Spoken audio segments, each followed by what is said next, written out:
दक्षिण में एक शहर था। उसके पास एक मंदिर हुआ करता था। वहाँ एक आश्रम में ऋषि रहा करते थे। वो ही उस मंदिर की देखभाल करते थे। मंदिर की हर चीज का वो ध्यान रखते थे, साज सजावट किया करते थे। वो ऋषि प्रत्येक दिन भिक्षा मांगने के लिए शहर में घूमा करते थे। वो रोज पूरा दिन भिक्षा मांगते और शाम को भोजन के समय वापस आते।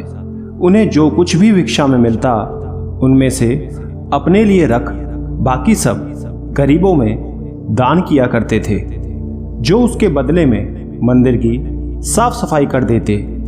उसी आश्रम में एक चूहा भी अपने बिल में रहा करता और हर रोज कटोरे में से कुछ न कुछ भोजन चुरा लेता था। वो साधु ये समझ नहीं पाते कि रोज उस कटोरे का भोजन कहाँ जाता है। एक दिन वो उस चूहे को चोरी करते देख लेते हैं। वो तय करते हैं कि इस चूहे को रोकना होगा। वो हर प्रयत्न करते हैं लेकिन कोई भी योजना सफल नहीं होती।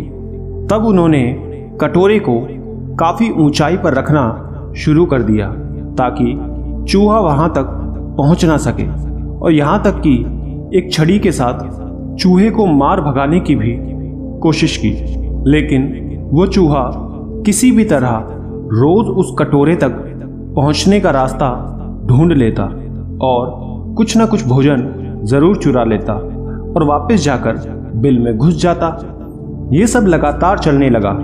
तब एक दिन एक भिक्षुक मंदिर की यात्रा करने वहां पे आते हैं। उस दिन भी प्रत्येक दिन की तरह साधु चूहे को भगाने में लगे हुए थे। वो उस चूहे को डंडे से मारने में इतना व्यस्त थे कि वो उस भिक्षुक से मिल भी नहीं पाते हैं। ये सब देख भिक्षु क्रोध से भर जाते हैं। उन्हें लगता है कि इस साधु ने मेरा अपमान किया है। मैं कब से यहाँ प्रतीक्षा कर रहा हूँ लेकिन ये ध्यान नहीं दे रहे। भिक्षु ने क्रोध में आकर उस साधु से कहा कि मैं आपके आश्रम फिर कभी नहीं आऊँगा, क्योंकि मुझे नहीं लगता यहाँ आने का कोई मतलब है। शायद मुझसे बात करने के अलावा आपको अन्य काम ज्यादा महत्वपूर्ण लग रहा है। तब वो साधु उस भिक्षु से बड़े ही प्रेम से कहते हैं कि मेरा आपका अपमान करने का कोई उद्देश्य नहीं था, क्षमा करें, मेरा आपकी तरफ ध्यान नहीं गया। दरअसल मैं थोड़ा सा परेशान था। साधु बड़ी ही विनम्रता से उस भिक्षुक को अपनी समस्या बता देते हैं कि किस प्रकार चूहे ने उन्हें परेशान कर रखा है। वो रोज भोजन चुरा लेता है। ये चूहा मेरे कटोरे तक जाने के लिए किसी भी बिल्ली या बंदर तक को हरा सकता है। साधु कहते हैं कि मैंने हर कोशिश की लेकिन वो हर बार किसी न किसी तरीके से भोजन चुरा ही लेता है। मैं बहुत परेशान हो गया हूँ। भिक्षुक ने जब पूरी घटना को सुना तब उनका क्रोध शांत हो जाता है और वो उस साधु से कहते हैं कि एक चूहे में यदि इतनी शक्ति, आत्मविश्वास और चंचलता है तो जरूर इसके पीछे अवश्य ही कुछ न कुछ कारण होगा, कोई बात जरूर होगी।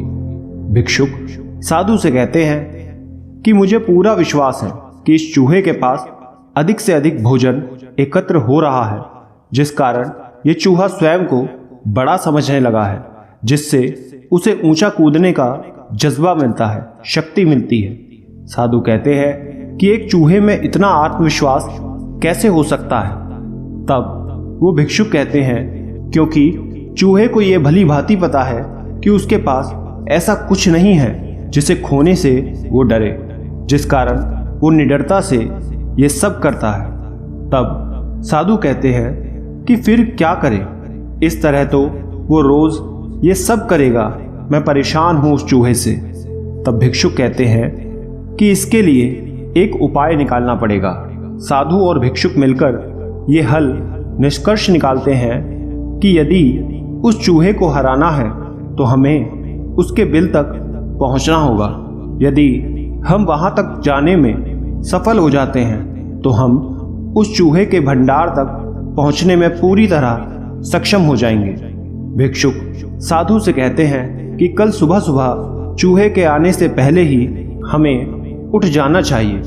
कल हम चूहे के भोजन को चुराने के बाद उसके पीछे जाएंगे ताकि हमें उसके बिल का पता लग सके।